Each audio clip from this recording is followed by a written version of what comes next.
Wait till a couple of people get up in here.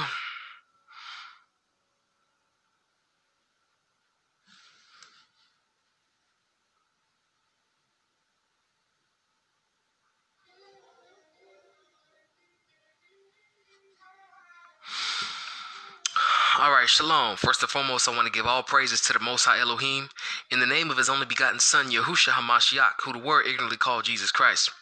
This is the young Hebrew by the name of Shamar Yehuda, aka Slim Wolf the Jew. And today will be part 5 of many videos. Yah willing, part 5 of many videos of the Debunking Dummy Doctrine series. And this doctrine has got to be the dumbest doctrine next to Esau the white man, America's Babylon, sex is marriage, pretty much anything that these One West camps push. This has got to be the dumbest doctrine of them all. And I came into this truth in 2016. Most High's my witness. I've been holding fast ever since. Yeah, I was 18, turning 19. Most High willing, I'll be 23 next Shabbat. And when I was called bandwagoning these camps, man, in particular IUIC, man, I didn't feel right posting that blacks, Hispanics, and Native Americans were the Israelites, or Native Americans and Hispanics were Israelites anyway. And I remember just being so reluctant when I posted it that one time, and I noticed only people who now are not even in the truth anymore, or probably lukewarm as hell, being a bunch of single moms bashing poly on social media every day, the only ones who believe in it.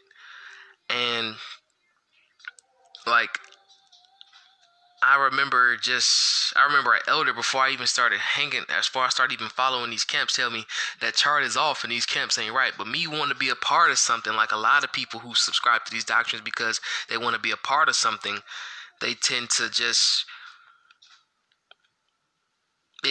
cleave to it because they don't want to be alone in this truth, when this truth is a very lonely walk. You know what I'm saying? You're by yourself. Every man has to work out his own salvation, like the book of Philippians say. And it just didn't resonate with me, right? You know what I'm saying? And by this logic, the 144 would be 36,000 quote unquote black people, and it would be 108,000 Hispanic Native American looking people. Yehudim Eharan, no, I don't support that chart, man. I don't support that chart, Ak. What's going on, Ak? And it's just like, that chart didn't even make sense. But I mean, today we're going to touch on Genesis 49. Next time I go on about this chart, we're going to touch on 2nd Ezra, Hosea 7, and whatever else they be trying to touch on. And we're going to come straight out of the Bible and a couple of history books too. But check this out. Just like they like to come out of history books, but they never stay in the Bible. They never go back to the Bible. All they do is revert back to, I got this book, I got that book. And all these books be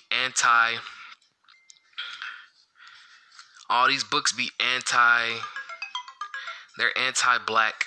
The books that we pull out will never be anti-Native American. They'll never be anti-Hispanic, anti-white. But let's go to the book of Ezra, chapter 2, verse 1. The book of Ezra, chapter 2, verse 1. And I'm just going to prove a point right quick. Now these are the children of the province that went up out of captivity, of those that which had been carried away, whom Nebuchadnezzar the king of Babylon had carried away unto Babylon, and came unto Jerusalem and Judah, everyone unto his city. So this is a 70-year captivity. We just came up out of Babylon. All right, watch this. Verse 61. And of the children of the priests, that's Levi, and the children of Habiah, and the children of Koz, the children of Barzillai, which took a wife of the daughters of Barzillai the Gittite, and was called after their name. And these sought their register among those that were reckoned by genealogy, but they were not found. So back in that time, you needed papers, or like some proof to prove that you were a son of a priest in order to be a part of the priesthood, because the genealogies were all, messed up. And it says they were not found, and it's polluted, put from the priesthood. So they couldn't find their names in the priesthood or even being sons of Levites, period. So they got kicked out. Now, keep in mind, this is 70 years after being in captivity in Babylon. They didn't even know who they were, like what tribe they were from after this captivity. So how in the Sam hell after 2,500 years of suffering, captivity, having our identity wiped from us, do we know what tribe we're from now? Does that make sense? You know, and the funny thing about it is that chart only covers the Western Hemisphere. It doesn't even cover the Eastern. You know what I'm saying? And my question is, what tribe are the Negroes in Africa, Europe, and Asia from? You know what I mean? What tribe are they from? It says, all praise Yah-Ak. And the indigenous Americans were straight heathens, just polluting our word to claim to be a part of it. Yeah, you're right, Haran. You're totally correct, Ak. But how can we, what tribe are the Negroes from Europe and Asia and Africa from? You know what I'm saying? And, you know, they love to get on Martin Luther King about this chart, about his dream, but they fail to realize that old false prophet Negro Arya, this vision, this quote unquote vision of this chart came from a dream. You know what I'm saying? And we're going to go to the book of Jeremiah, chapter 23, verse 25 through 26. I'm going to show you. Here we go. It says this: I have heard what the prophets said that prophesy lies in my name, saying, I have dreamed, I have dreamed. How long shall this be in the heart of the prophets that prophesy lies? Yea, they are prophets of the deceit of their own hearts. In verse 26, how long shall this be in the heart of the prophets that prophesy lies? How long shall the 12 tribes chart be in the minds and be right in the minds of Negroes who prophesied like 40 years ago, before I was even born? I was born in the late 90s, 97, before I was even born that the world was going to end in 2000. I'd have been 3 in 2000, buddy. So, y'all, like, people who know that prophecy of the Messiah, quote unquote, cracking the sky, putting the heathens in slavery, and we would be back on top by the year 2000. No, that was false. Why do y'all still believe in this chart that's fake? Why do y'all still believe this fake chart that's real? You know? And we're going to go to the Apocrypha to show y'all what the Apocrypha calls people who believe in dreams. You know, and keep this in mind. I'm not the one calling Ariel a fool. The scriptures are. So you can't say I'm in danger of hellfire. All right, here we go. Ecclesiasticus chapter 34, verse 1. The hopes of a man void of understanding are vain and false, and dreams uplift fools. The hopes of a man void of understanding are vain and false. Verse 2, whoso regardeth dreams is like him that try to catcheth a shadow. So when you walking and you see the light reflecting on you, you see your shadow, right? Does your shadow stay right there and then you can grab it up off the wall? No, your shadow moves right along with you. As I can see my shadow on the wall right over there. I can't catch that thing. Verse 2 again, and followeth after the wind. You can't catch the wind. You won't be able to know which direction the wind going in, buddy. But yet you're going to regard a dream. And you say an angel came to you. I believe a fallen angel came to Arya. A demon came to Arya for that chart. Because it doesn't line up with scripture. And in the chart, it only covers the Western Hemisphere. It covers America, North and South America, and some of the Caribbeans. But let's see who James wrote his letter to. Because I guess in their minds it went from this position to just the Western Hemisphere. James 1:1. Here we go. James, a servant of Elohim of Yahuwah, a servant of Elohim and the master Yahusha HaMashiach, to the 12 tribes which are scattered abroad. Scattered abroad. Not just the Western Hemisphere, but scattered abroad. You know, not just the North and South America, but scattered abroad. That means all 4 corners of the earth. That means all 7 continents, buddy. You know? And it lets you know James wrote this in 45 AD, which is 12 years after the Messiah died. 12 years. You know? So, we were scattered abroad even then. But here we go. Let's go to the book of Deuteronomy, chapter 27, verse 1. And it reads this. And Moses with the elders of Israel commanded the people, not just Judah, Benjamin, and Levi. He said he commanded the people, and not just southern kingdom, but commanded the people, saying, keep all the commandments which I command you this day. Here's a continuous verses. Here we go. And this is a curse that he told would come upon us, the whole nation of Israel, if we didn't hearken to the commandments of him, of commandments of Yah. And thou shalt become an astonishment, and a proverb and a byword among all the nations whither Yahuwah shall lead thee. You shall become a byword.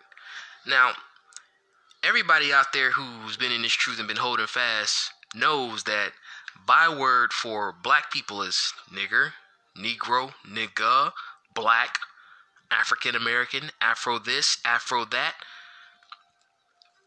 They refer to that to us all around the world. But for Hispanics, you got spick, and that's it. But they don't refer to them like racist people refer to Hispanics as that. And here in America, they're not referred to that in their own home countries. Same thing with Native Americans. Indian means savage. Anybody could be an Indian. You know what I'm saying? According to the real definition. So I guess the people over there in East India, I guess they're Eastern savages, huh? I guess they're Israelites too, huh? No. Let's go to Deuteronomy 28:64. And it says, and Yahuwah shall scatter thee among all people from one end of the earth even unto the other. And there thou shalt serve idols which neither thy nor thy fathers have known, even wood and stone. Yahuwah shall scatter thee among all people. Now, the only way you can scatter people and they still look the same is if they're a pure race of people. Because I've seen Negro, I've seen Afro-Dominicans, I've seen Afro-British people, I've seen Afro-Cubans, I've seen Afro-Mexicans, Afro-Europeans, but I've never seen a Cuban Asian, I've never seen a Mexican Russian, I've never seen a Dominican Grecian, I've never seen a Puerto Rican Englishman. Because it doesn't exist. It don't exist. It does not exist. There we go. Let's go to the book of Genesis 35, Genesis chapter 35, verse 23. Sorry, y'all. I'm looking down at my notes at the same time. Because there's so much milk and meat up out here. All right, here we go. Genesis 35 and 23. The sons of Leah, Reuben, Jacob's firstborn, Simeon, and Levi, and Judah, and Issachar, and Zebulun. Now let's look up this chart. Let's see according to their logic. Now remember, Jacob and Leah were a black man and a black woman. Alright? We already know that though. Let's see. We're going to look up 12 tribes of Israel chart. Hold on. Watch this.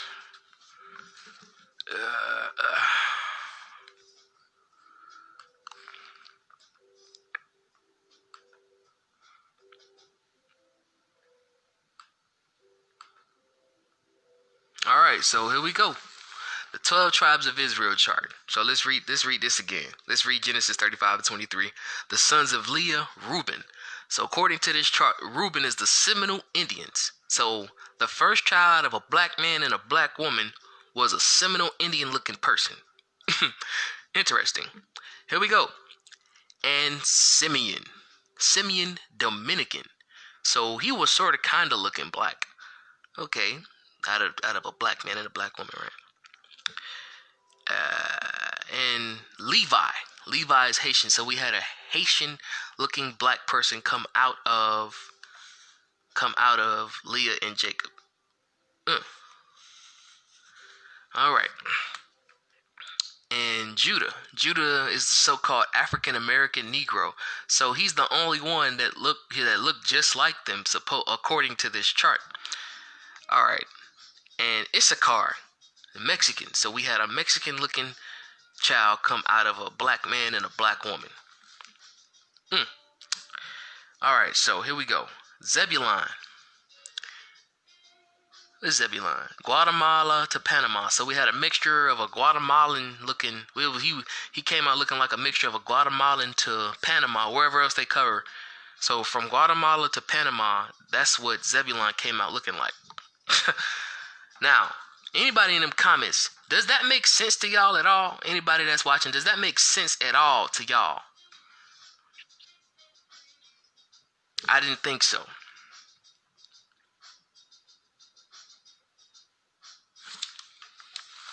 Alright, here we go.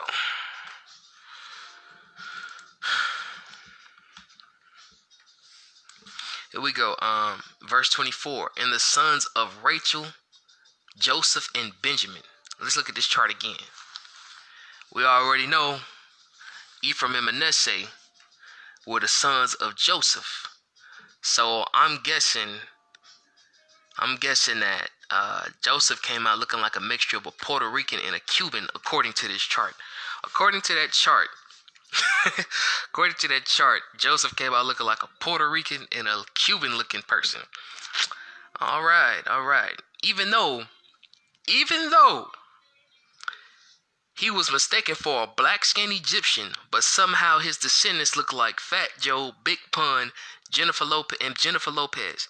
And his sons also look descendants mated with Hamitic Egyptian women and other black women too. So how in the heck, out of one black man and 4 black women, do we get all of that? Now let's go to verse 20. Let's go to verse 25. Let's see of Rachel's handmaid, Bilhah. And the sons of Bilhah, Dan and Naphtali. They don't even have Dan on the chart. They said Dan was done away with. We gonna get into that though. And Naphtali, Argentina to Chile. So from the looks of it, Argentina to Chile, that's exactly what Naphtali looked like. He came out looking like a mixture of Argentinian and a Chilean. Wow. Unbelievable. Here we go. Verse 26. The sons of Zilpah, Leah's handmaid, were Gad and Asher.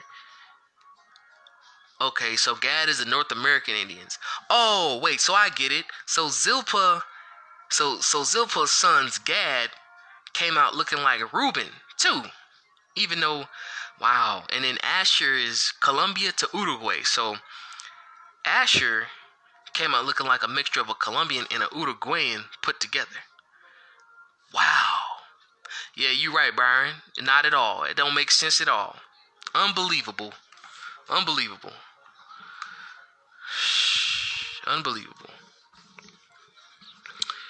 Wow. And the first thing they do, they love to go to Genesis 49 to try to prove that the chart is accurate. Genesis 49. Well, let's go to Genesis 49. Let's see what Jacob said to his children. Jacob called to him, this is Genesis 49, verse 1 through 2. And Jacob called unto his sons and said, Gather yourselves, that I may tell you which shall befall you in the last days. Gather yourselves together, and hear, ye sons of Jacob, and hearken unto Israel your father. So he said, Gather yourselves, that I may tell you that which shall befall you in the last days. Now, last days don't necessarily mean what we believe what we're in now today. You know what I'm saying? Last days can mean the end of an era. Because, we've already proved that with my Esau ate the white man video. That era could just mean last days. But let's go to the book of Hebrews, chapter 1. And we're going to see what Paul had to say about last days. Let's see what he said. The book of Hebrews, chapter 1. It says this, Paul, a servant of Elohim and an apostle of Yahushua HaMashiach, according to the faith of Elohim's elect, the acknowledging of the truth which is after holiness, in hope of eternal life, which Elohim that cannot lie. Wait. Oh, shoot. Sorry, I'm in Titus. Salakia, y'all. Forgive me. Here we go. Hebrews 1. It says, Elohim, who at sundry times in diverse manners spake in time past unto fathers by the prophets, hath in these last days. Now Paul was right after Yahusha came on the scene right after Yahusha HaMashiach gave up the ghost. But he said there were these last days. So does last days really mean now? And keep in mind, Jacob didn't say where you shall be in the last days. He said what shall befall you in the last days. But let's go back to Genesis 49. We're going to Genesis 49, verse 2 through 4. It says, verse 3 through 4, sorry. Reuben, thou art my firstborn, my might, and the beginning of my strength, the excellency of dignity and the excellency of power, unstable as water. Thou shalt not excel, because thou wentest up to thy father's bed, and then defiledst thou it. He went up to my couch. So he laid with his father's concubine. That's a horrible thing. But that's a past, but Jacob's speaking in past tense, not future tense. And it doesn't say, Reuben, you shall be in America along with your brother Gad. That doesn't mean he's going to be in America. But let's go to the book of Genesis, chapter 35, verse 22. Let's see what Jacob meant by he defiled his father's couch.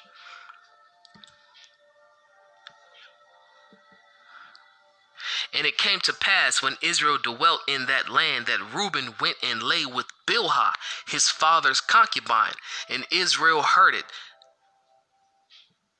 Wait, what? And it came to pass when Israel dwelt in that land that Reuben went and lay with Bilhah, his father's concubine, and Israel heard it. Wow.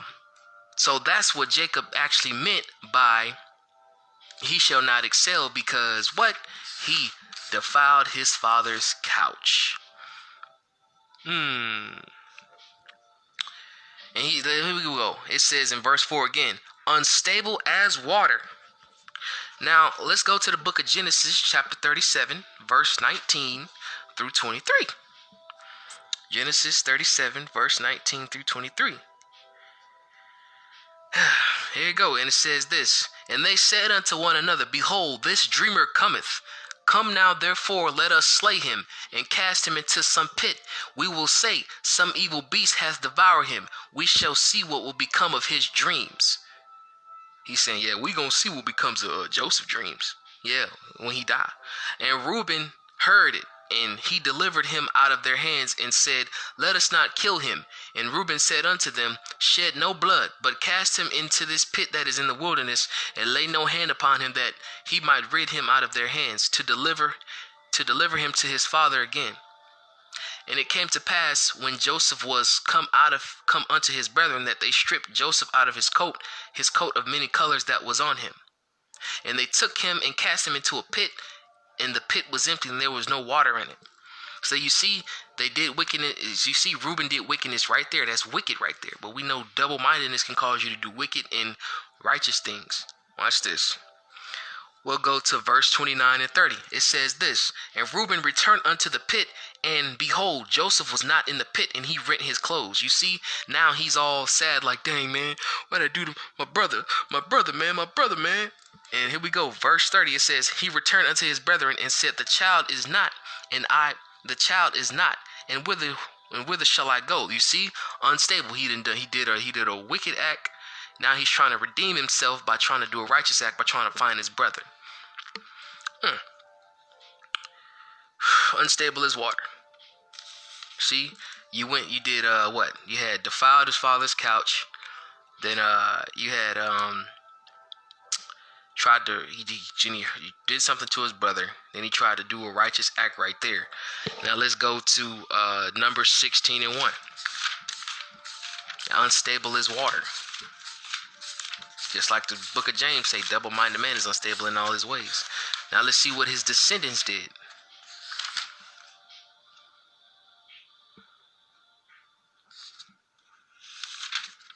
It says it means several last days. What do you mean by that? 16 and 1. Now Korah, the son of Izhar, the son of Kohath, the son of Levi, and Dathan, and Abiram, and the sons of Eliab, and On, the son of Peleth, sons of Reuben, took men. And they rose up before Moses with certain children of Israel, 250 princes of the assembly, famous in the congregation, men of renown. And they gathered themselves together against Moses and Aaron, and said unto them, Ye take too much upon you, seeing all the congregation are holy, every one of them, and Yahuwah is among them. Wherefore then lift ye up yourselves above the congregation of Yahuwah. And when Moses heard it, he fell upon his face. So you see, there was a wicked, righteous, wicked. So unstable as water. They rose up against Moses to try to kill Moses, you know? And Moses even gave him a blessing, man. You know what I'm saying? Moses even gave him a blessing, man, to try to bless his tribe. He's like, I know they tried to kill me, but, you know, he still tried to bless him, man. He prayed for him. Here we go. Deuteronomy 33:6. Let Reuben live and not die, and let not his men be few. Now, no disrespect, but the white man wiped out the majority of the Native American Indians, and now they live on reservations, and they're fighting to get their land back and their natives to this land too. And it said right here in verse 6, let Reuben live and not die, let not his men be few. But we're going to go to the book called The Negro in the New World, right here. I'm going to show you that barely any people lived here. And even, they're not even the tribe of Reuben, so that's how you know that they aren't us. Here we go. This out of The Negro in the New World. Watch this. But the population here was, we're going to start here. Then there was utter inability to conceive a humanity common to all tribes and nations, empires late in the day.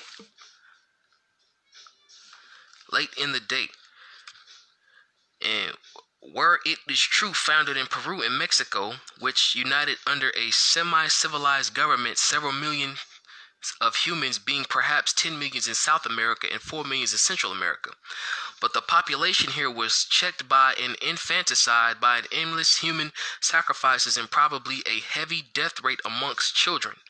This last would quite sufficiently account for the slow increase of the Northern Amerindians. But isn't Reuben supposedly, according to that chart, the Northern Amerindians? And didn't it say, not die and let not his men be few? That's interesting. So you got the North Amerindians who were dying off even before the Pilgrims came and took their land.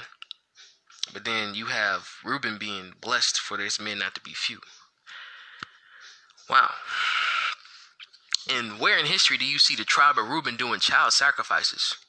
Where? Nowhere. Now, based off that, do you guys know where the tribe of Reuben is at? No? Okay, good. Y'all don't know where the tribe of Reuben is at according to this. Cool, that's cool. Because I don't either. What else we got? Oh yeah, also in The Negro in the New World, we can show y'all that we're not even the same people. And this is a book that even tells you that the Syrians and the Elamites and the Jews were Negroid looking people. You know? Here we go. We know Amerindian is another word for Native American Indian. So here we go. But the Chinese man, Tibetan, Japanese, Tartar, Samoyedi, Amerindian, and Eskimo have the brains of a white man. Wow, they have the exact same brains of a white man. So it lets you know that they not our people. Now let's go to page 27 and 28. It says this: there is a Negroid Melanesian element in Fiji as far as west as the Hawaii archipelago, among the Marios of New Zealand, in a much less degree also in Burma, Annam, Hainan, and the Ryukyu Islands in southern Japan.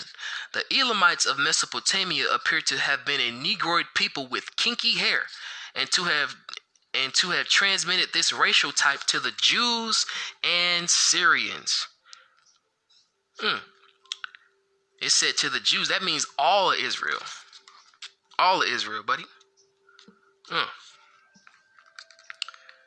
And there is a curliness of the hair together with a Negro eye and full lips in portraiture of Assyria, which conveys the idea of an evident Negro element in Babylonia, quite probably the very ancient Negro invasion of Mediterranean Europe, which skeletons of Alpes Martinis came from Syria and Asia Minor on his way to Central and Western Europe. So all of the Middle East was black. They didn't look like no Mongoloids or Caucasoids. There we go. We're going to read this again.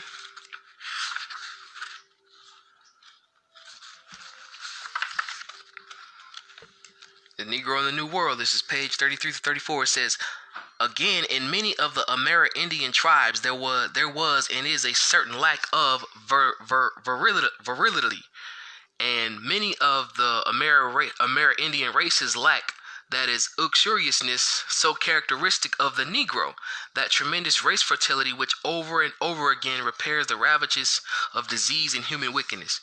So that lets you know off the rip, they're not even our people. They have no characteristics that are similar to us at all. Those are not our people, man. Now let's see what else they say about the Amerindian.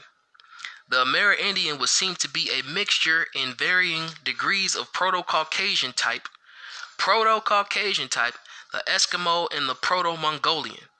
In some of his North American developments, he stands very near to the Caucasian, from whom he differs mainly and only by the still marked prominence of the cheekbones, narrow eyes, sometimes with the epithecanic fold, straight, coarse, and round sectional head hair, and absence of hair on the body. But Israelites can grow beards. Now, can you show me any beardless people on any of the Egyptian reliefs, any of the Babylonian reliefs, Assyrian reliefs? Even in Greece and Rome, can you show me any beardless Israelites? But yet these are our people. They can't even grow facial hair or body hair, you know? And none of the books that we bring out will be anti-Native American, anti-Hispanic, or anti-white. But the books that these people bring out to try to prove that these other nations are Israel, the Book of Mormon, which is racist, say dark skin is a curse. They also say that the Native Americans and Hispanics are only the Israelites, you know. And I find it funny how these heathens learned from us, but yet we're not Israel, and all of a sudden we're Canaanites according to their logic. See all the confusion it's caused? But let's go back to Genesis 49. We're going to go to verse 5 through 6. Dealing with Simeon and Levi, who they say is the Haitians and the Dominicans. Okay.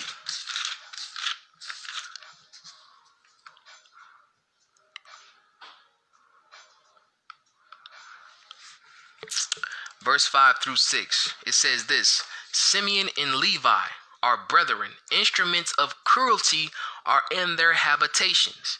Now, I've heard that this meant voodoo.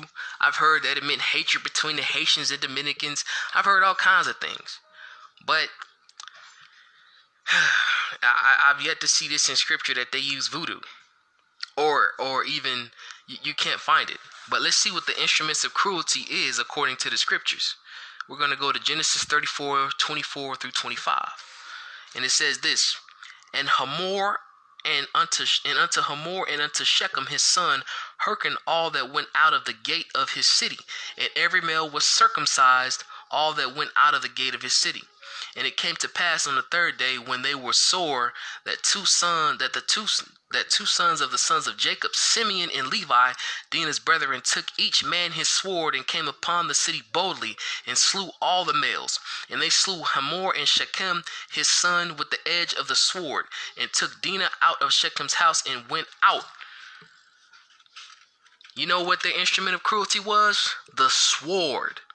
Not voodoo, not hatred between Haitians and Dominicans because of a mountain. It was the sword. Now, based off that, do you know where the tribes of Simeon and Levi are? Anybody out there watching? Do you know where they at? I didn't think so. But here we go. We're going to go to verse 34 and 27.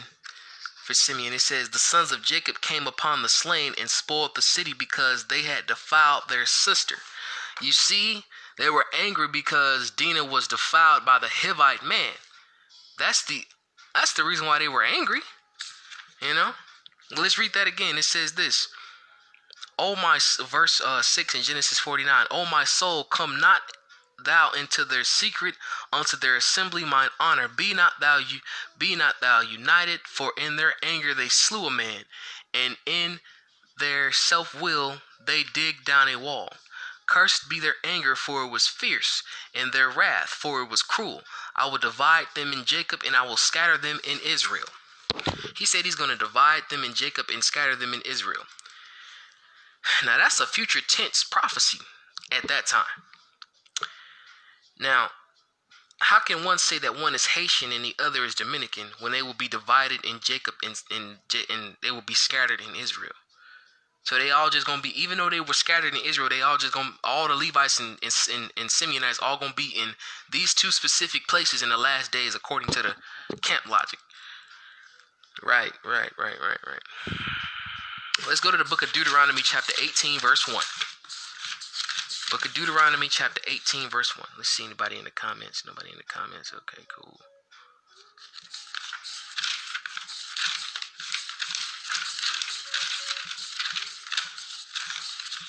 Deuteronomy 18 verse 1. It says this. The priest, the Levites, and all the tribe of Levi shall have no part nor inheritance with Israel. They shall eat the offerings of Yahuwah made by fire and his inheritance. They shall have no inheritance. Now we know inheritance means lands. We know it means lands. Therefore they shall have no inheritance among their brethren. Yahuwah is their inheritance, as he has said unto them. Interesting. But you know why Levi had no inheritance? Because they were scattered in Israel and they had to preach the word to everybody. Okay, let's go to the book of Joshua chapter 21 verse 41. And all the cities of the Levites within the possession of the children of Israel were 48 cities with the suburbs. And all the cities of the Levites within the possession of the children of Israel were 40 and 8 cities with the suburbs. Now that's 48 divided by 12. But you see how the Levites are everywhere in Israel? You see that goes right back to Genesis 49. He will divide them into Israel. They're all there in every single part of the land.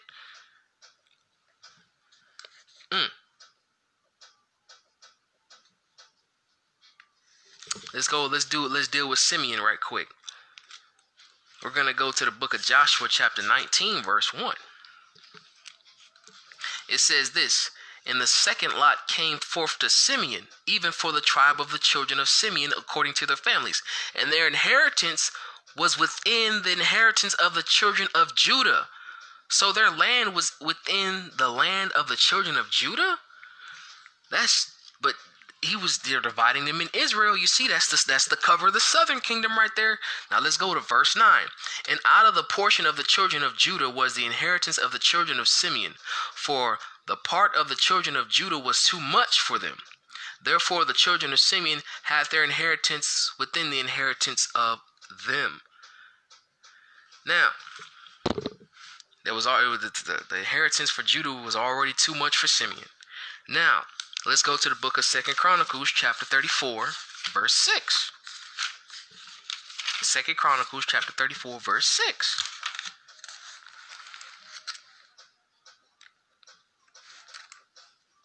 And he did so in the cities of Manasseh and Ephraim and Simeon, even unto Naphtali, with their mattocks round about.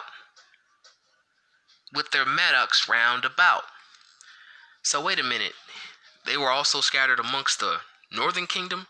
Amongst the southern kingdom and the northern kingdom. You know, you see that? It's scattered amongst Israel. There you go. But you see, this is also past tense. It's not present at all. Let's see what else we got. And this is the one they love to prove that Negroes are from the tribe of Judah, or try to prove to non-Messianics that Yahushua exists, which I can give them props for that, but they're using it way, the part to try to use that American Negroes are from the tribe of Judah, that's way off. Because there are brothers and Uganda that have traced their lineage back 33 kings, and they have already proven that they come from the tribe of Judah. You know, and guess who they descend from in the tribe of Judah? King David. King David is who they descend from, and they're from Uganda. So some of them Ugandan brothers might be brothers. Some of them Ugandan people who send us messages like, "Hey, brother, give me money." You know, I'm not saying give them money because they Judah, but you know they might be from the tribe of Judah. Not all of them are Hamites. You know, and that's another misconstruction. They think that all black people are Hamites. That's ridiculous. All right. Or they think all black people in Africa are Hamites. Excuse me, I'm sorry. Genesis 49, 8 through 12. Judah, thou art he whom thy brethren shall praise. Thy hand shall be in the neck of thine enemies. Thy father's children shall bow down before thee. Let's see, obviously we know that's talking about Yahusha, but it's a double thing. Because look, watch this. We're going to go to the book of 1 Samuel, chapter 5, verse 1 Samuel chapter 18, verse 5 through 8.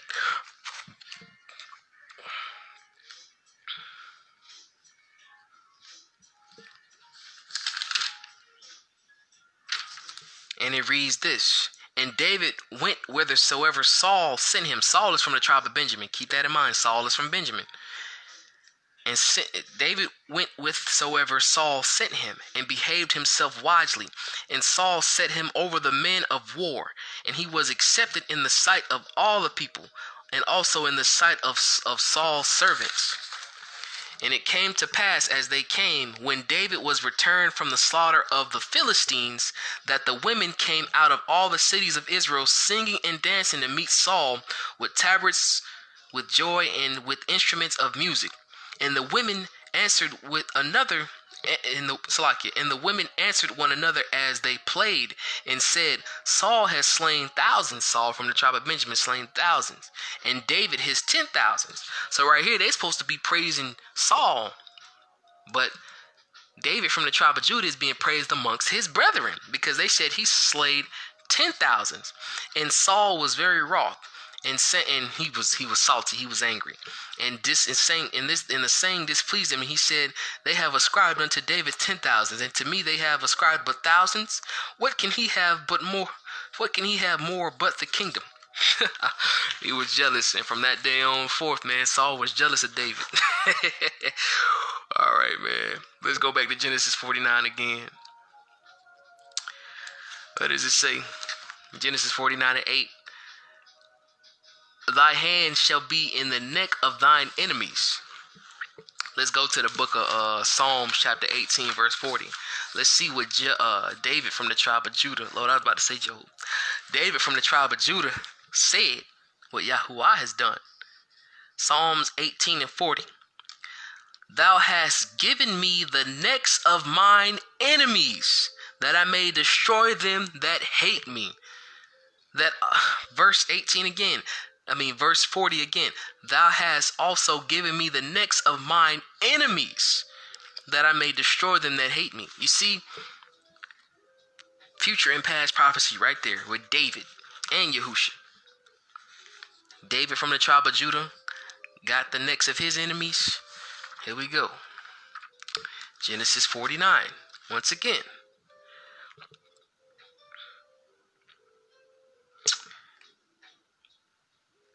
Thy hand shall be in the necks of thine enemies. Let's go to 2 Samuel chapter 5, verse 1 through 3.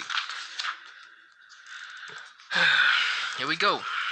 And then came all the tribes of Israel to David unto Hebron, and spake, saying, Behold, we are thy bone and thy flesh. And also in past time, when Saul was king over us, thou wast he that leddest out and broughtest in Israel. And Yahuwah said to thee, Thou shalt feed my people Israel, and thou shalt be a captain over Israel. So all the elders of Israel came to the king to Hebron, and King David made a league with them in Hebron before Yahuwah, and they anointed David king over Israel. Now you see, He was praised with the women when he was around Samuel. And here's another witness that they praised him and they made him king over Israel. David coming from the tribe of Judah. That's two witnesses. In the hand and the neck of thy enemies. Psalms 18 and 40. Now, anybody out there that's watching, can you say that means that Judah is in America now? Can anybody answer that? Does that mean that Judah is in America now? Anybody? Kadir? I see you watching, but can anybody answer that? I thought so. We're going to go to Genesis 49, verse 9 through 10.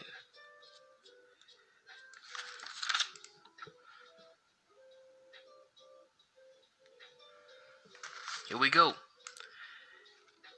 It says this: Judah is a lion's whelp, from the prey, my son, thou art gone up. He stooped down, he couched as a lion, as an old lion. Who shall rouse him up? The scepter shall not depart from Judah, nor a lawgiver from between his feet, until Shiloh come, a salvation, that's Yahusha. Until him shall the gathering of the people be.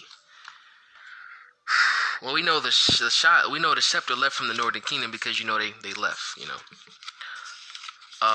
Let's go to 2 Chronicles chapter 21, verse 7.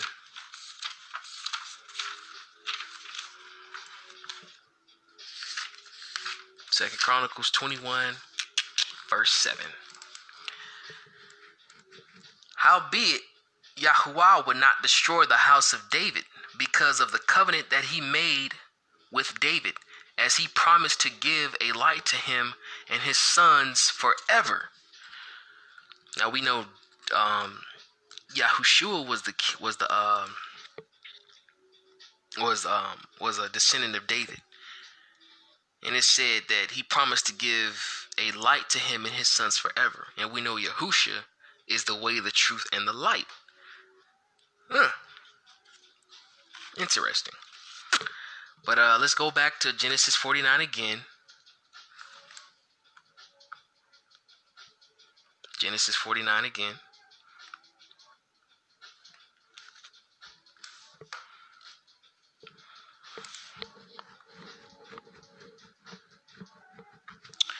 It says this: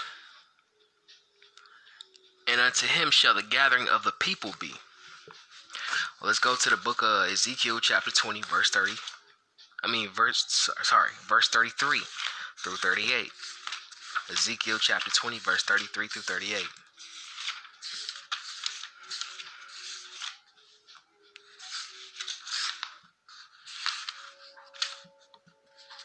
Here we go. As I live, saith Yahuwah Elohim, surely with a mighty hand, and with a stretched out arm, and with fury poured out, will I rule over you. And I will bring you out from the people, and will gather you out of the countries wherein ye are scattered. And with a mighty hand, with a stretched out arm, and with fury poured out.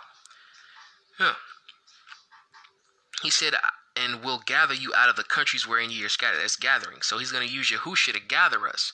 And we know Yahusha come from the tribe of Judah. Here we go. And I will bring you into the wilderness of the people, and there will I plead you face to face, like as I pleaded with your fathers in the wilderness of the land of Egypt, so will I plead with you, saith Yahuwah Elohim. And I will cause you to pass under the rod, and I will bring you into the bond of the covenant. And I will purge out from among you the rebels and them that transgress against me.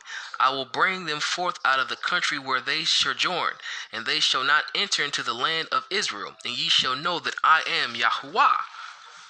So the gathering of Israel will be with Yahusha, who's from the tribe of Judah.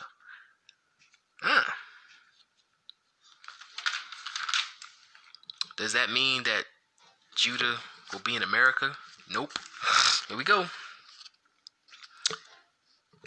Verse Genesis 49 and 11, verse 49 and 11 through 12.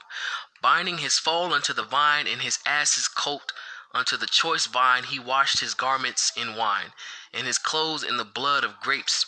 His eyes shall be red with wine, and his teeth white with milk. And his teeth white with milk. Eyes shall be red with wine. Now we're going to go to the book of Revelation, which we can give those people props, because, you know, that's probably the only precept that they got right connecting with this. They try to prove that's a prophecy of Yahusha.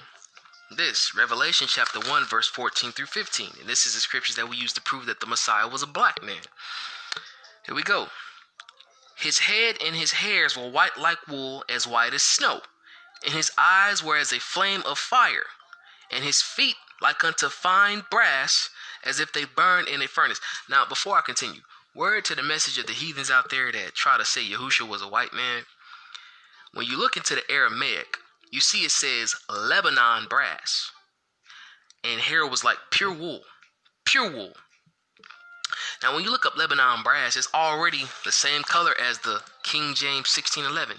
And it says as if it's burned in a furnace. Now, what color do you think this gonna turn when you burn it? Exactly. Here we go. As if they burned in a furnace. And his voice as the sound of many waters. So that's that right there. Still doesn't prove that Judah is the American Negro. Here we go. Verse 13. Zebulun shall dwell at the haven of the sea, and he shall be a haven, and he shall be for an haven of ships. He's going to be around many waters, and his border shall be unto Zidon. Let's see where Zidon's at. Let's see where Zidon is at.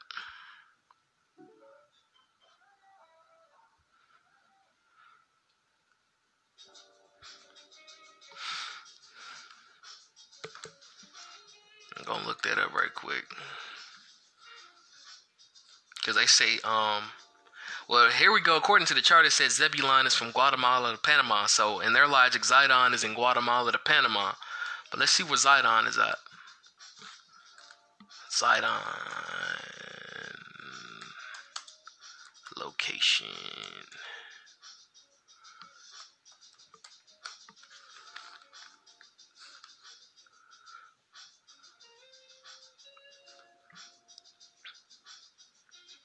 It says, it was situated in the narrow, fertile plain between the mountains of Lebanon and the Mediterranean, 25 miles north of Tyre. So it says Lebanon is in the Middle East. So how you get Guatemala and Panama out of that?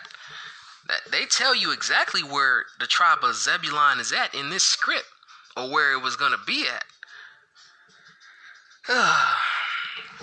Man. I just don't see how people still hearken into these lies, man. But, anyway, let's go to the book of Joshua chapter 19, verse 10 through 16. Let's read this, though. And it says this, and the third lot came up for the children of Zebulun according to their families, and the border of their inheritance was unto Sarid, and their border went up toward the sea, and Marilah, and reached to Dabasheth, and reached to the river that is before Jokanim, and turned from Sarid eastward toward the sun rising unto the border of Chislo Tabor, and then goeth out Debereth, and goeth up to, and from thence passeth along on the east to Gitah Hefer, to Itah Kazin, and goeth out to Rimmon, Mathora Tania, and the border compasseth it on the north side to Hanathan. God, man, it's so hard to pronounce. And the outgoings thereof in the valley of Jephthahel, and Kathah, and Nahalal, and Shimron, and Idalah, and Bethlehem, and 12 cities in their villages. This is the inheritance of the children of Zebulun according to their families, these cities and their villages. But I guess in their mind, they eliminate all, I guess in camp people minds, they eliminate all of that and just say, from Guatemala to Panama, this is the inheritance of the children of Zebulun according to their families, these cities and their villages. Like, they literally tell you exactly where the Zebulun was at in these scripts. And you still got that wrong. It was on purpose. You know, we already know they doing this for money, man. It is no doubt. It's no doubt. What's up, dear man? All right. What else? Oh, yeah. Let's go to the book of Mark. Let's see if Yahusha went to Guatemala and Panama. The book of Mark, chapter 7, verse 24.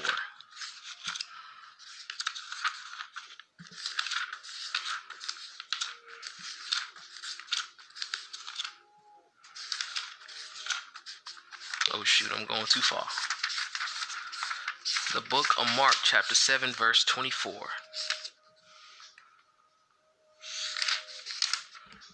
Here we go. And it says this.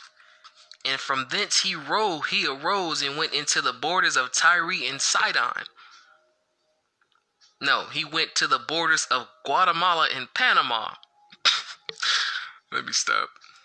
To the borders of Tyre and Sidon, and entered into the house, and would have no man know it, but he could not be hid. All right, go to verse 31. It says this, and again he departed from the coast of Guatemala and Panama. Let me stop playing. And again he departing from the coast of Tyre and Sidon, and he came unto the sea of Galilee, through the midst of the coast of Decapolis. Damn, man. Yeah, man. But, man, I shake my head, man.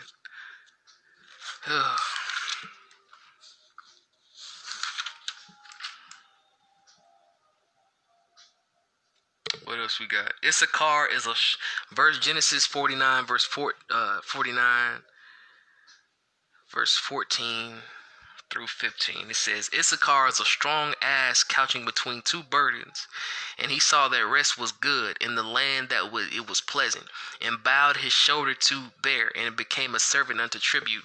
So they say this means that Issachar is Mexican because Mexicans want to come to America with their fellow Israelite brothers, and they want to come and work for the lowest wages ever.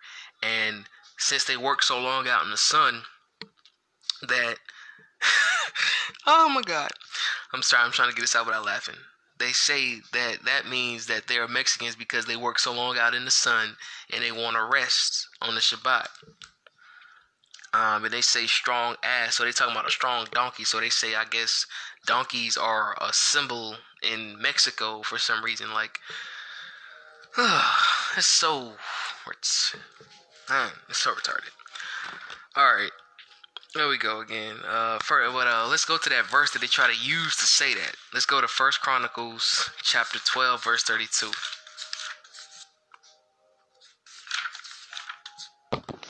1 Chronicles chapter 12, verse 32.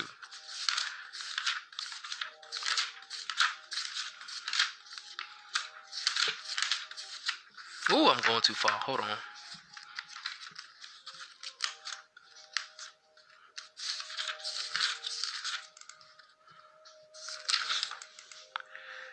And the children of Issachar, which were men that had understanding of the times, to know what Israel ought to do. And the heads of them were 200, and all their brethren were at their commandment. So basically, they try to say that they knew where the stars and the moons were. This is what the camps say. Stars and the moons were. And they say that based off the stars and the moons, they just knew where America was at, and that's how they came here according to 2nd Esdras. And my only question for the people who believe in that 2nd Esdras, if this was the land that where no mankind dwelt, who else are we gonna mate with besides other Negroes? You know, because by that logic, y'all saying that after a couple of generations, we just morphed into Hispanic and Native American looking people. Either way, that don't even make sense, bro. Let's go back to Genesis 49 and 15. We'll get into 2nd Esdras next time.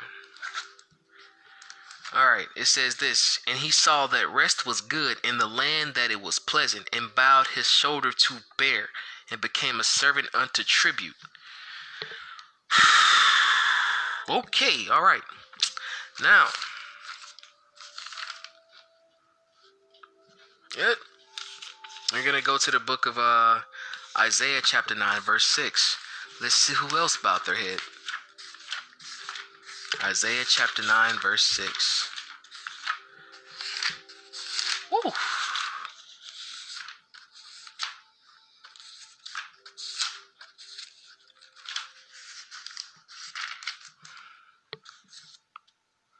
Hey, Bigo, what's going on? Sorry, y'all, I'm on Bigo Live as well as this. But Isaiah 9 and 6, it says this: For unto us a child is born, and unto us a son is given, and the government shall be upon his shoulder, and his name shall be Wonderful Counselor, the mighty Elohim, the everlasting Father, the Prince of Peace. Let's read that again. For unto for unto us a child is born, unto us a son is given, and the government shall be his shoulder, and his name shall be called Wonderful Counselor, the mighty Elohim, Prince, the everlasting Father, and the Prince of Peace. Let's go back to Genesis 49 and 15. Let's read that again. We're going to see this. It says this: And he saw that rest was good, and the land was pleasant, and bowed his shoulder to bear, and became a servant unto tribute. Now, let's go to the book of Ezekiel, chapter 12, verse 6.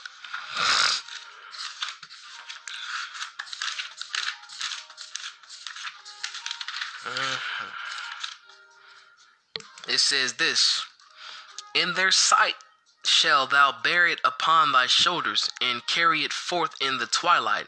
Thou shalt cover thy face, and thou shalt not see the ground, for I have set thee for a sign unto the house of Israel. Let's read that again. In their sight shalt thou bear it upon thy shoulders. Let's read Isaiah 9 and 6 again. What did Yahushua do again? Isaiah 9 and 6.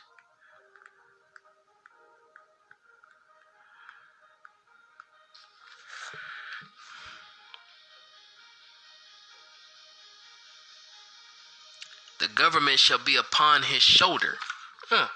Here we go. And carry it forth in the twilight. Thou shalt cover thy face, thou shalt not see the ground, for I have set thee for a sign unto the house of Israel. Yahushua. This was showing you a synopsis of the government on his shoulders and the crucifixion for the Roman ordered cross. Lets you know. Boom, boom, boom. Ha, ha, ha. All right.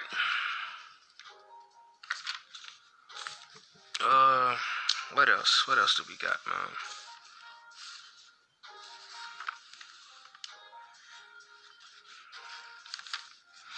Here we go.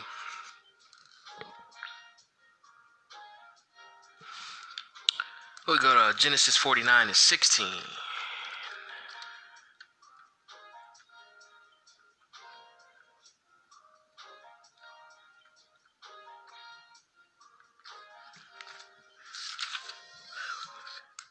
It says, Dan shall judge his people as one of the tribes of Israel. Dan shall judge his people. He shall be as the tribes of Israel. He should be judged as the tribes of Israel. All right, bet. All right. So we're going to go to the book of Judges, chapter 13, verse 1 through 6. Verse 1 through 5. Salakia. Judges 13, verse 1 through 5. Here we go. And the children of Israel did evil again in the sight of Yahuwah, and Yahuwah delivered them into the hand of the Philistines 40 years. And there was a certain man of Zorah, of the family of the Danites, whose name was Manoah, and his wife was barren, and bare not.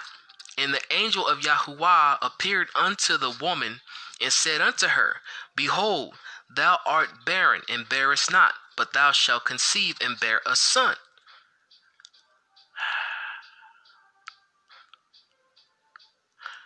Anybody out there that read this script, they know it's talking about Samson. Now, therefore, beware, I pray thee, and drink not strong wine nor strong drink, and eat not any unclean thing. For lo, thou shalt conceive and bear a son, and no razor shall come on his head. For the child shall be a Nazarite unto Elohim from the womb, and he shall begin to deliver Israel out of the hand of the Philistines. Now let's go to Genesis. Let's go to Judges 13:24-25. And the woman bare a son and called his name Samson, and the child grew, and Yahuwah blessed him. And at the time, and then the spirit of Yahuwah began to move him at times in the camp of Dan between Zorah and Eshtaol. Let's go to Genesis 15:20. So we already know Dan shall be a judge for his people. Samson, born Danite. Let's get it. Genesis 15:20. And he judged Israel in the days of the Philistines 20 years. But if you don't believe me, we'll go to verse 16 to show you that it's talk about Samson. And Samson said, with the jawbone of an ass, heaps up heaps, with the jaw of an ass have I slain 1,000 men. Let's talk about Samson the Danite being a judge for his people. All right.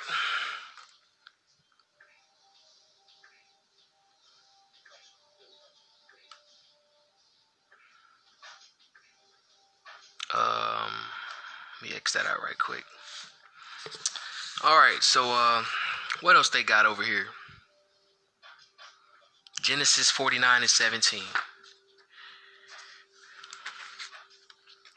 Dan shall be a serpent by the way, an adder in the path that biteth the horse's heel, so that his rider shall fall backward.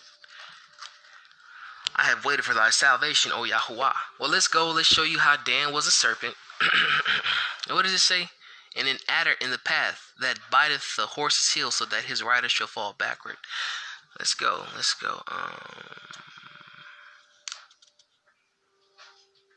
We'll go to Genesis. We'll go to Judges chapter 18. Slacky, y'all. I'm looking at my notes. We'll go to Judges 18:1-2. And it says this: and in those days there was no king in Israel, and in those days, in those days the tribe of the Danites sought them an inheritance to dwell in.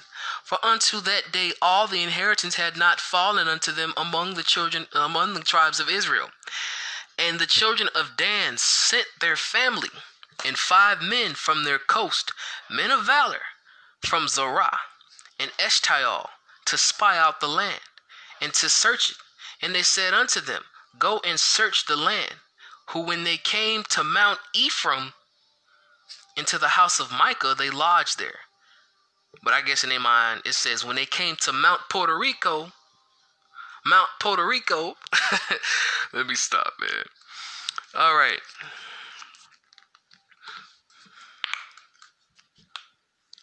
Let's go to verse 27-31. It says this: and they took things which Micah had made, and the priest which he had, and came unto Laish, unto a people that were at quiet and secure.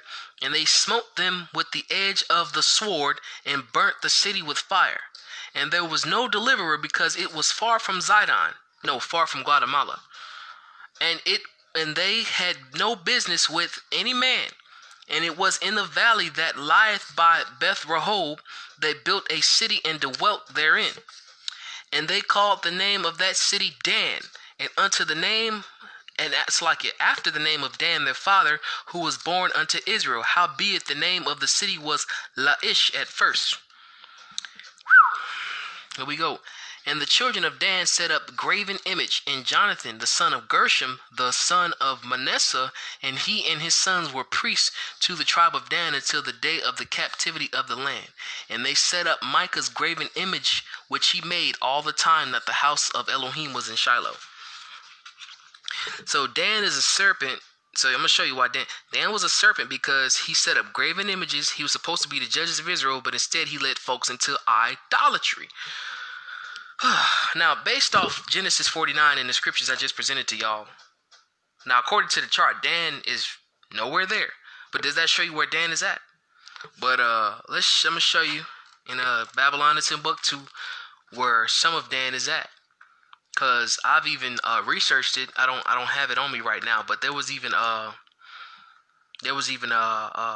mixture of Gad and Dan in a certain part of Africa. They call themselves Gadagmi, you know, and it's a corruption of the mixture of Gad and Dan, and that lets you know that Gad and Dan are not Native Americans, but are Negroid-looking people. All right, here we go. Out of Babylon and Timbuktu, page 92 through 93. Eldad the Danite. And in the 9th century, a black African Hebrew arrived in the city of Karuyan in Algeria. And in this city was one of the famous Talmudic schools. The name of this Hebrew was Eldad the Danite, and he told a credible story of Hebrew empire south of Sahara in the western Sudan. According to Eldad the Danite, the Hebrews in the interior of Africa spoke a Phoenician Hebraic language mixed with Arabic. They had a religion which had come down from Moses and a Hebrew emperor.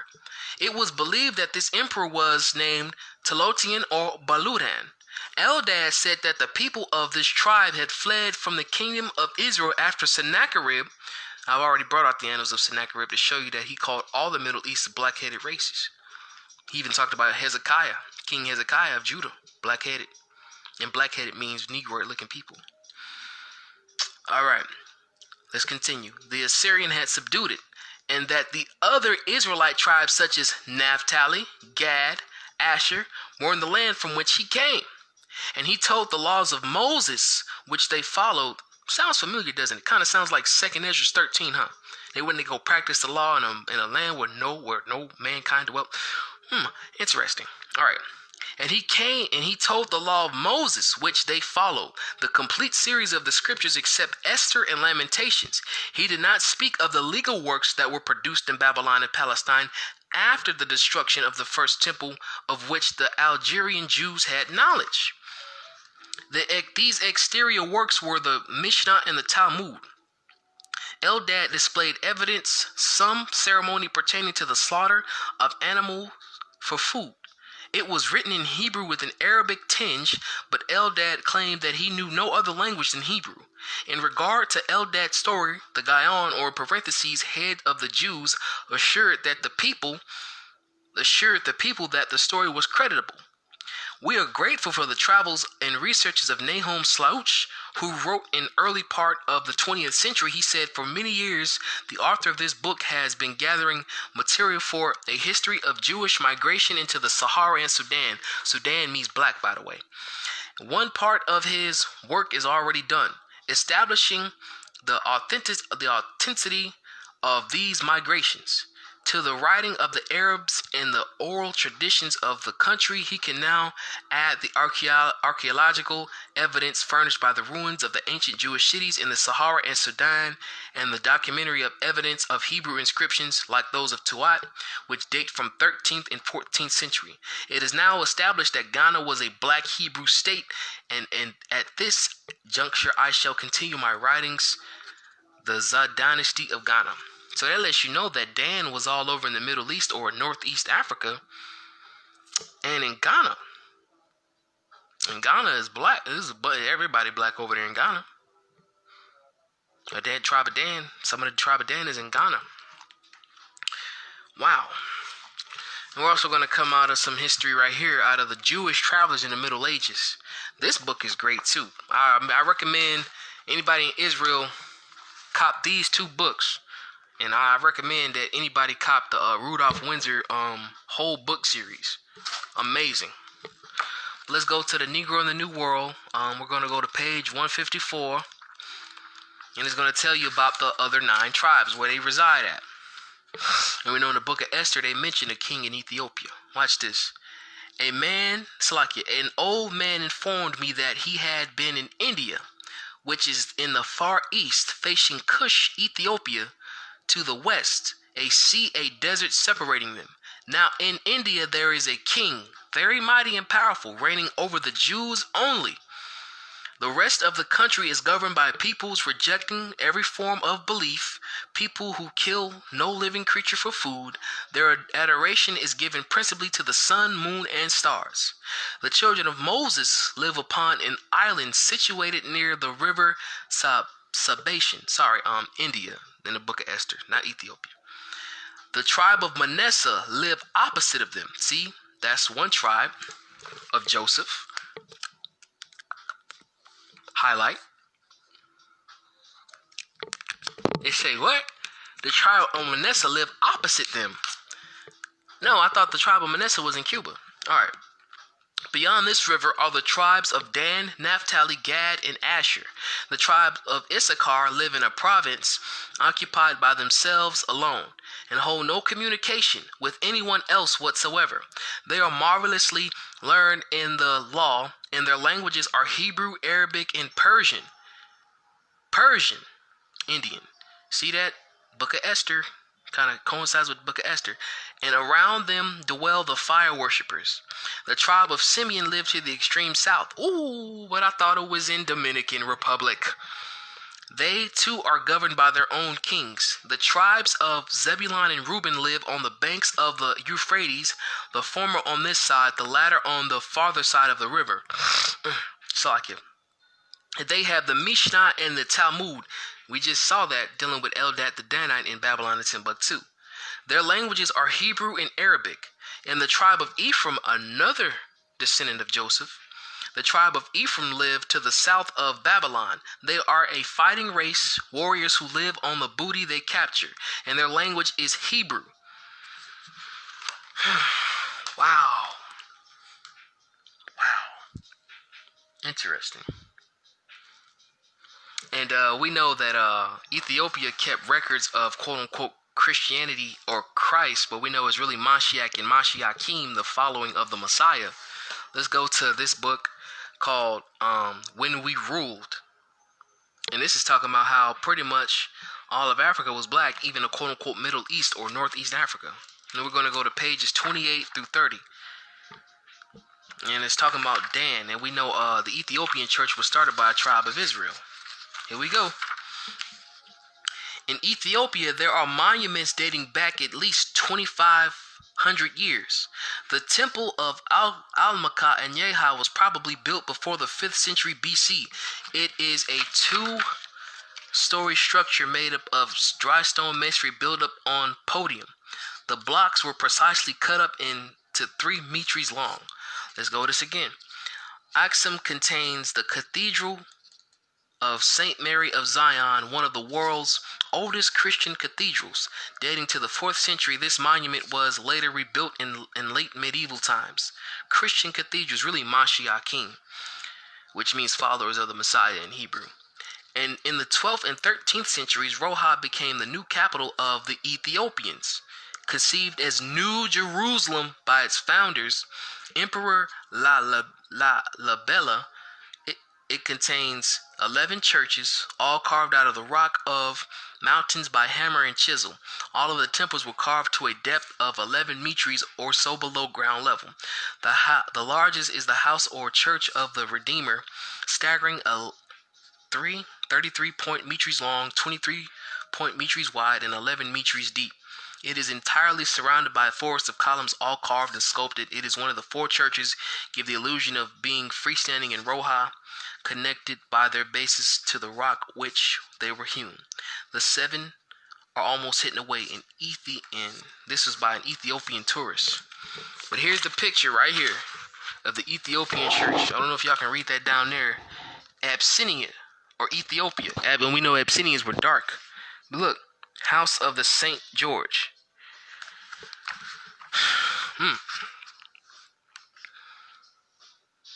That's what the tribe of Dan. The tribe of Dan is, they have some history proof that tribe of Dan is in Ethiopia too. But let's continue.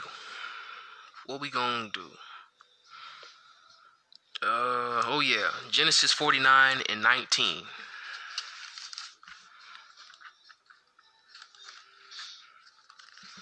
It says, Gad, a troop shall overcome him, but he shall overcome at the last. Rah. Let's go to Genesis. Let's go to First Chronicles 5, 10, and 11. We're going to see what that means.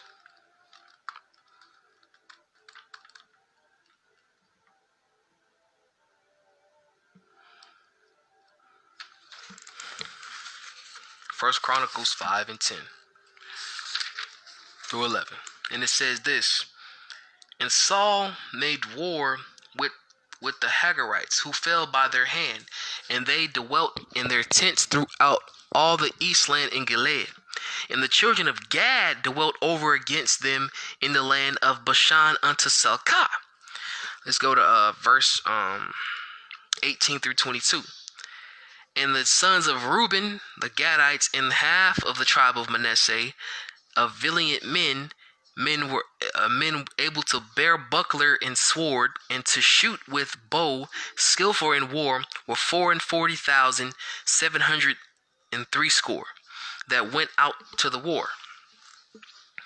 And they made war with the Hagarites, with Jetur and Nephish and Nodab, and they were helped against them, and the Hagarites were delivered into their hand, and all that were with them. And for they cried to Elohim in the battle, and he was entreated of them, because they put their trust in him. And they took away their cattle, of their camels 50,000, and of the sheep 250,000, and of the asses 2,000, and of men 100,000. For there fell down many slain, because the war was of Elohim, and they dwelt in their steads until the captivity. So they trusted in the Most High to destroy the Hagarites. And they were troops. That's what it meant. Let's go again. Gad, a troop shall overcome him, but he shall overcome at the last. Now let's get First Chronicles chapter 25 First Chronicles chapter 5 verse 25 through 26. And they transgressed against the Elohim of their fathers, and went a-whoring after the idols of the people of the land, whom Elohim destroyed before them. And the Elohim of Israel stirred up the spirit of Pul, king of Assyria, and the spirit of Tilkapaneser, king of Assyria, and he carried them away, even the Reubenites, the Gadites, and half the tribe of Manasseh, and brought them unto Halah and Habor and Harah, and to the river Gozan unto this day. Now you see, troops overcame them just now. Warrior kings came and got them and brought them into Assyria. You see that? But let's read the last line. It says, And the Gadites and the half of tribe of Manasseh, and brought them unto Halah, Habor, and Harah, and to the river Gozan unto this day. To this day! To this day! So that lets you know exactly where Reuben, Gad, and half the tribe of Manasseh are at. To this day. And we know unto this day actually means unto this day.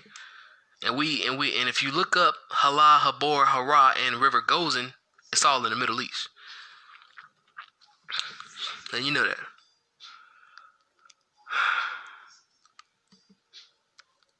And we go to verse 19 in Genesis 49.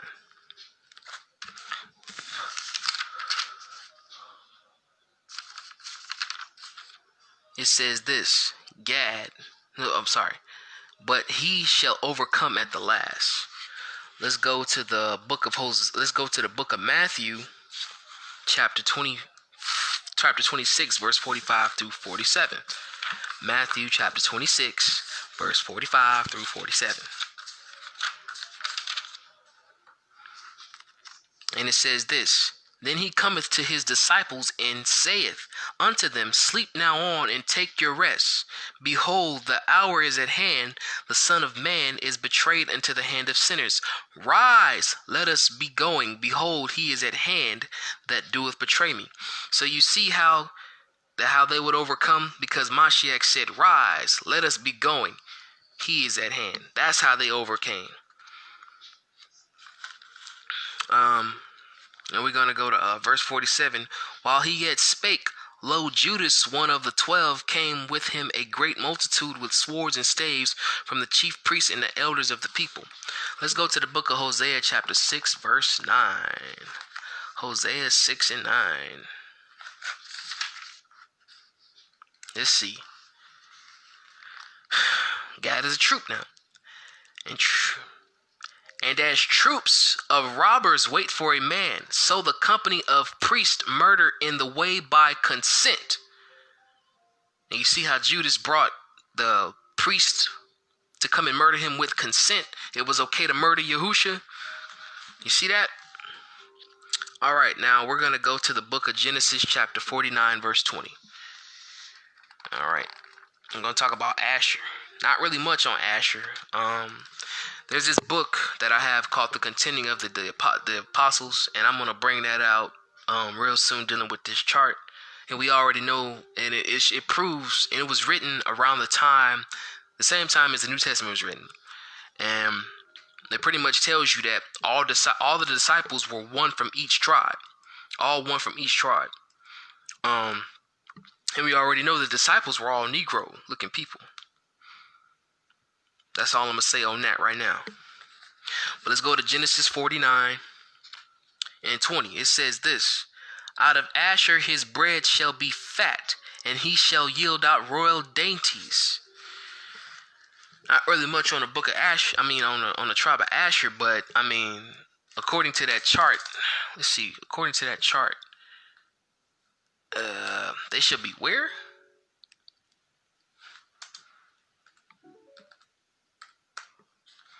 Where should they be?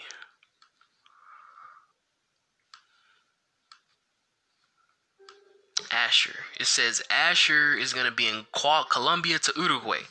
Well, let's go to the book of Luke, chapter 2, verse 36 through 38. The book of Luke, chapter 2, verse 36 through 38.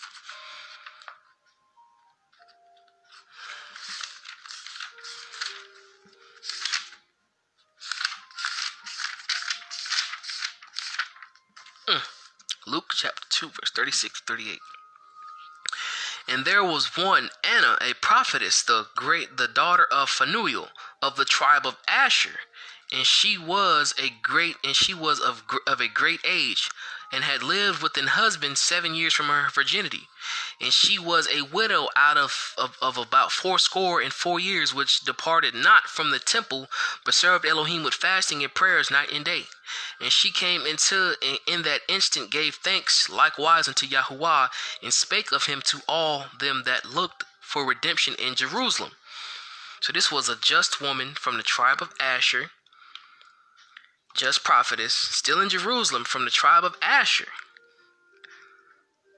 But according to the 12 tribes of Israel chart, is from Colombia to Uruguay, and they're the ancient Incas. So I'm guessing Anna looked like an Inca, huh? I'm gonna go to Genesis 49 and 21.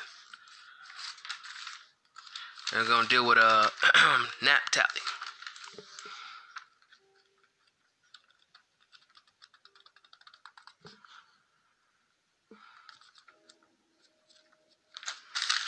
I'm going to deal with Naphtali.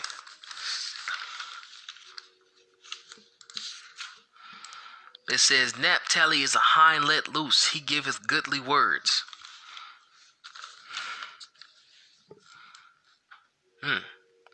Not much on Naphtali, but does that show you where they're from? Like where they are now? We just read in history that the tribe of Naphtali is in Africa, and that it's in other parts of the Middle East. You know what I'm saying? Like Africa, and it's in Syria, Ethiopia, India, Persia, where all black people are. But according to the chart, it's from Colombia to Uruguay. When Colombia to Uruguay is like the majority of the population is European, and then you got Mongolian, and then you got somewhat black.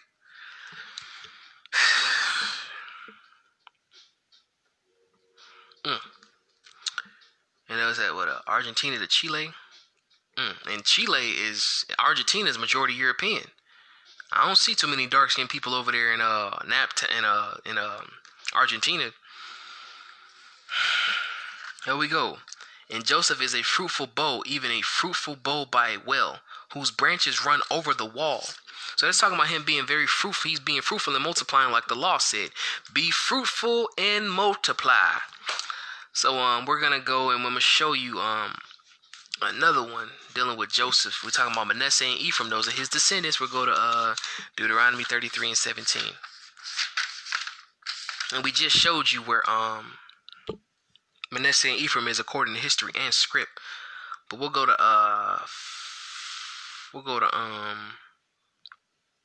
back to First Chronicles before we go to Deuteronomy 33 and 17. Hold on. I'm gonna show you what a half a tribe of Manasseh is at to this day. To this day.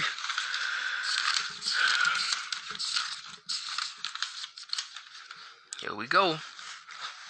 Here we go. And the Elohim of Israel stirred up the spirit of Pul, king of Assyria, and the spirit of Tilgath-Pileser, the king of Assyria, and he carried them away, even the Reubenites and the Gadites, and half a tribe of Manasseh, and brought them unto Halah, Habor, and Harah, and to river Gozan unto this day.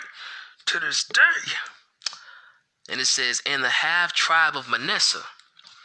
So that lets you know where half tribe of Manasseh could be at. But let's go over to Deuteronomy 33 and 17. Once again, it's your friend. All right. It says, his glory is like the firstling of bullocks. His horns are like the horns of unicorns. With them he shall push the people together to the ends of the earth. They are the 10,000s of Ephraim, and they are the thousands of Manasseh. So you see his descendants increasing. Now let's go to Numbers 1, 32 through 35. Let me show you how they increase over time.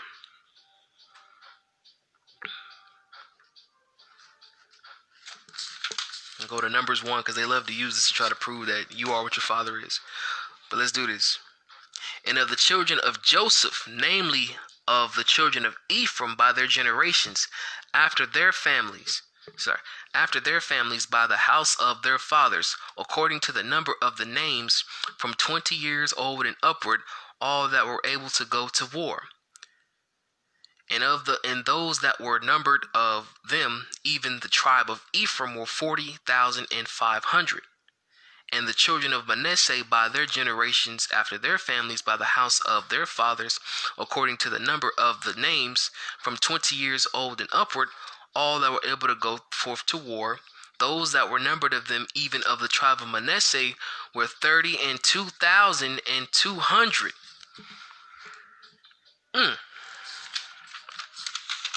Let's go to the book of Numbers, chapter 2, verse 24. It says this, and all of them, and all that were numbered of the camp of Ephraim were 100,000 and 8,100. You see how they increased? You see the number, how they increased. You see the increased difference? Here we go. Throughout their armies, they shall go forward in the third rank. Whoa. Wow.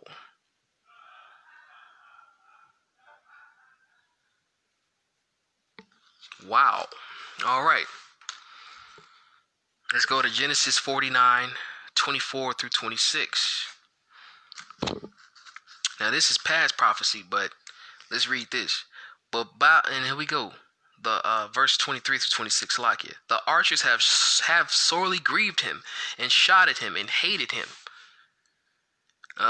Who hated him? His brothers. And shot at him? His brothers. His other 10 brothers, who sold him to the Ishmaelites into slavery. Verse 24. But his bow abode in strength, and the arms of his hands were made strong by the hands of the mighty Elohim of Jacob.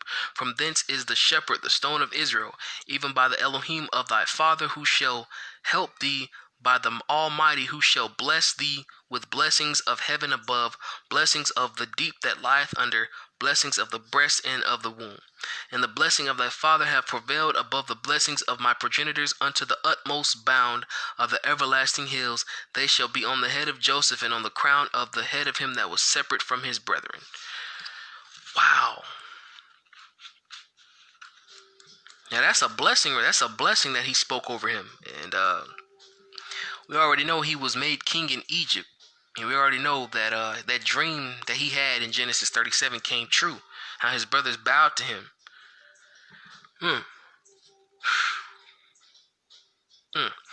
But dealing with the tribe of Ephraim, let's go back to Babylon to Timbuktu. And we're going to come out of when we rule, but we're going to come out of Babylon to Timbuktu first.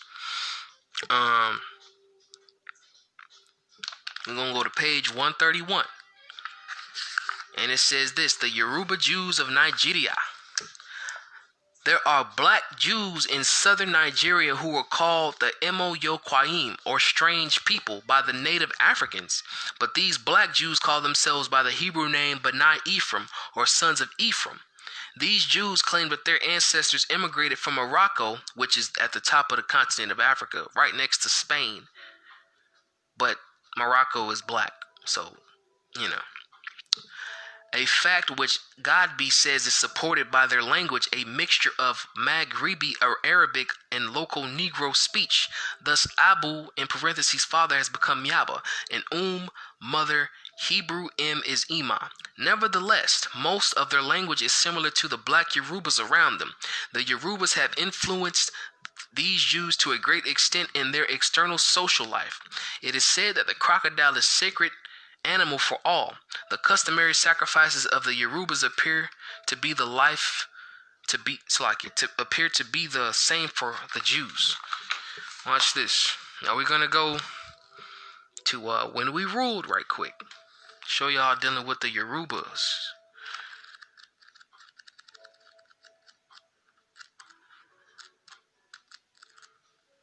This is Now, I don't know if y'all can see that. I think it's probably backwards, but this is a picture of a Yoruba. Look like Lebanon brass. Look like brown skin, don't it? Look like clear Negro features right there. But it says Yoruba, Nigeria. Magnificent head of an Ani.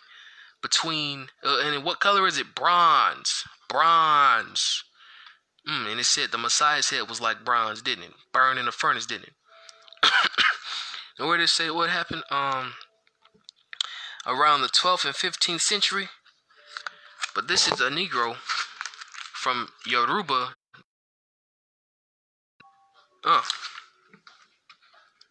Look like somebody we related to, don't it? Exactly. Sorry. Now we're gonna go to Genesis 49:27, and this is the last one, dealing with the youngest brother Benjamin. Benjamin shall raven as a wolf. In the morning he shall devour the prey. At night he shall divide the spoil. Benjamin shall raven as a wolf. In the morning he shall devour the prey, and at night he shall devour the spoil. Now this right here, they say, well, Jamaica. This is how it is proved that Jamaica, that Benjamin is in Jamaica because they growl like a wolf with their music. You know what I'm saying? Hey man, we tribe of Benjamin. But when you talk to some of those brothers who are Rastafarians or who know we the Israelites, some of them don't believe Haile Selassie is Mashiach. Other ones do. The ones who don't, they know Yahushua is the Messiah. They claim to be from the tribe of Judah, not Benjamin. And wouldn't that kind of look bad on their record? They claim to be from the tribe of Benjamin, yet we know in the book of Judges that the tribe of Benjamin did some weird sodomy fun boy crap. They don't play that batty boy stuff in Jamaica. They put you to death, batty boy or batty girl. Okay? But here we go. Here's the Rastafarian flag right here. You see the Lion of Judah. This is out of Undeniable by Dante Fortson. You see all the disciples right here? All one from each tribe, by the way. Look, the line of the tribe of Judah right here. Look, you see? Rastafarian, Judah line. They claim to be from Judah. And the ones who do claim to be from Benjamin, they usually hold fast to them camps, so they think Haile Selassie is the Mashiach. Unbelievable.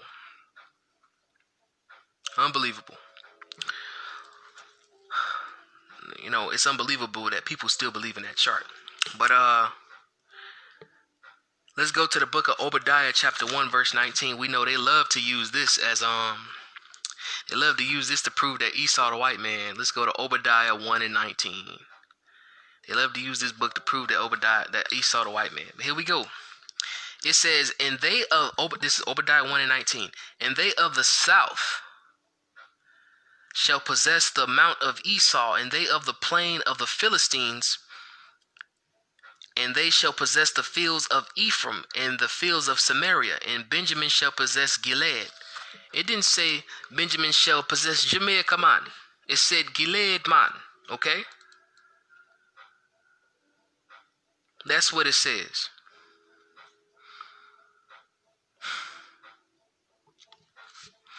And we're gonna go back to undeniable right quick. I'm gonna show y'all some. Excuse me.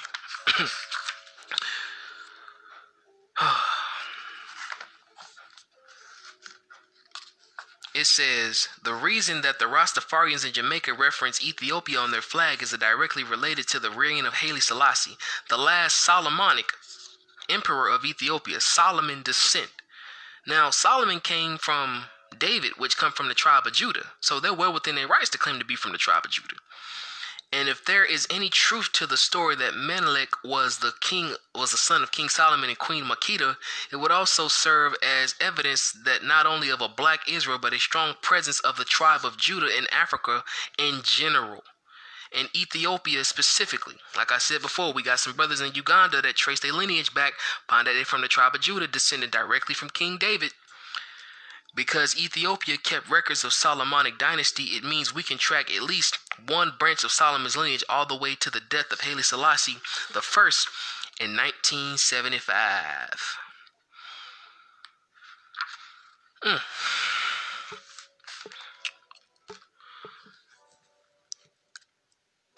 Man. I pray that whoever is watching this video dealing with this chart, they know that it's false. And when I come back next time, I'm going to deal with 2nd Esdras, Hosea 7, and others. I pray that those who believed in this chart are now edified and realize that it's a lie. I wish grace and peace unto you all who did watch, and those who are still watching, if you are, on Bigo and Facebook. And I wish all of y'all a great Shabbat, because I know I'm going to have a great Shabbat. And with that being said, Shalom and Shabbat Shalom.